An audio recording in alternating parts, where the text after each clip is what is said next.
नमस्कार, आप देख रहे हैं एएनपी टाइम्स और स्वागत है आपका हमारी ताजा अपडेट में। मैं हूं आपके साथ अभिलाष। हरियाणा की सत्ता पर अब अगले 5 साल कौन राज करेगा, इसका फैसला कल यानी मंगलवार 8 अक्टूबर को होगा। लेकिन इससे पहले एग्जिट पोल के जो नतीजे सामने आए हैं उसमें कांग्रेस की सरकार हरियाणा में बनती दिख रही है। एग्जिट पोल पर कांग्रेस सांसद कुमारी सैलजा ने कहा कि मेरे आकलन के अनुसार कांग्रेस 60 से अधिक सीटें जीतेगी। कांग्रेस को एक विकल्प के रूप में देखा जा रहा है।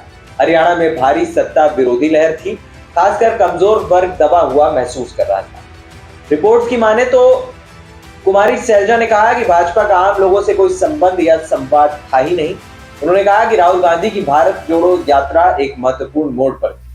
हरियाणा में दलित या महिला मुख्यमंत्री की मांग पर कुमार सैलजा ने कहा कि ये सभी फैसले पार्टी हाईकमान के हाथ में है। साथ ही कहा कि मेरा मानना है कि इन सभी पहलुओं पर विचार किया जाए। सी वोटर सर्वे के मुताबिक हरियाणा विधानसभा चुनाव में बीजेपी को 20 से 28 सीटें मिल सकती हैं। वहीं कांग्रेस पार्टी की सत्ता में वापसी होती नजर आ रही है, जहां पार्टी को 50 से 58 सीटें मिल सकती हैं। एग्जिट पोल की माने तो जेजेपी को 0 से लेकर 2 तो अन्य को 10 से 14 सीटें मिल सकती हैं। हरियाणा विधानसभा चुनाव में 1031 उम्मीदवार किस्मत आजमा रहे थे। इनमें 101 महिला कैंडिडेट और 464 निर्दलीय उम्मीदवार शामिल थे। एग्जिट पोल के पूर्वानुमानों के बाद हरियाणा के पूर्व मुख्यमंत्री भूपेंद्र सिंह हुड्डा ने राज्य में कांग्रेस के पूर्ण बहुमत के साथ सरकार बनाने का भरोसा जताया और दोहराया कि पार्टी हाईकमान विधायकों की राय के आधार पर सीएम के नाम पर फैसला करेगी। वहीं मौजूदा मुख्यमंत्री नायब सिंह सैनी ने यह भी कहा कि भाजपा भारी बहुमत के साथ तीसरी बार सरकार बनाएगी। उन्होंने कहा कि पार्टी पिछले 10 सालों से भाजपा सरकार ने हर वर्ग के लिए काम किया। एग्जिट पोल पर एक सवाल के जवाब देते हुए उन्होंने कहा कि हरियाणा को क्षेत्रवाद, परिवारवाद और राज्य के खिलाफ भेदभाव से मुक्त किया जाएगा।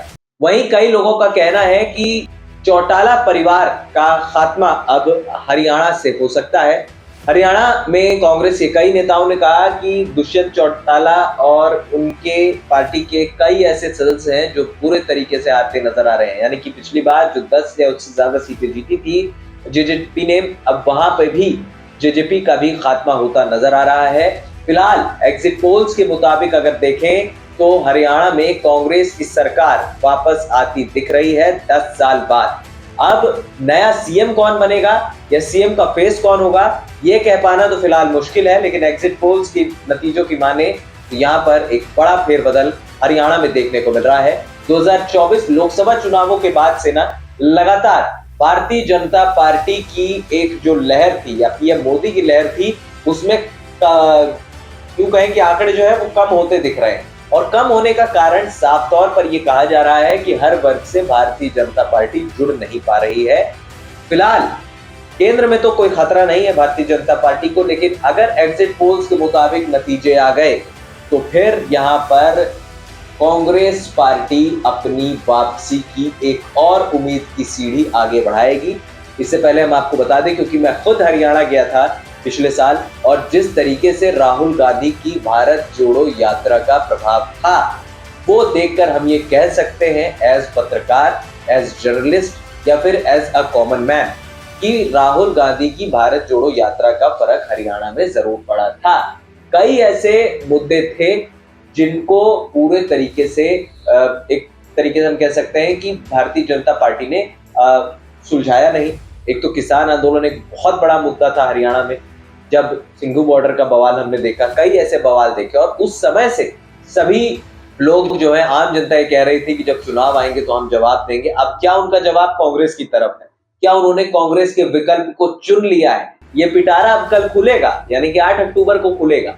लेकिन एक बात तो तय है कि अगर एग्जिट पोल के नतीजे सही साबित हो गए तो फिर कांग्रेस अपनी सत्ता में वापस आती दिख रही है। फिलहाल इस खास अपडेट में इतना ही। हमें दे दीजिए इजाजत और हाँ, हमारे चैनल एएनपी टाइम्स को सब्सक्राइब करना मत भूलिएगा। नमस्कार।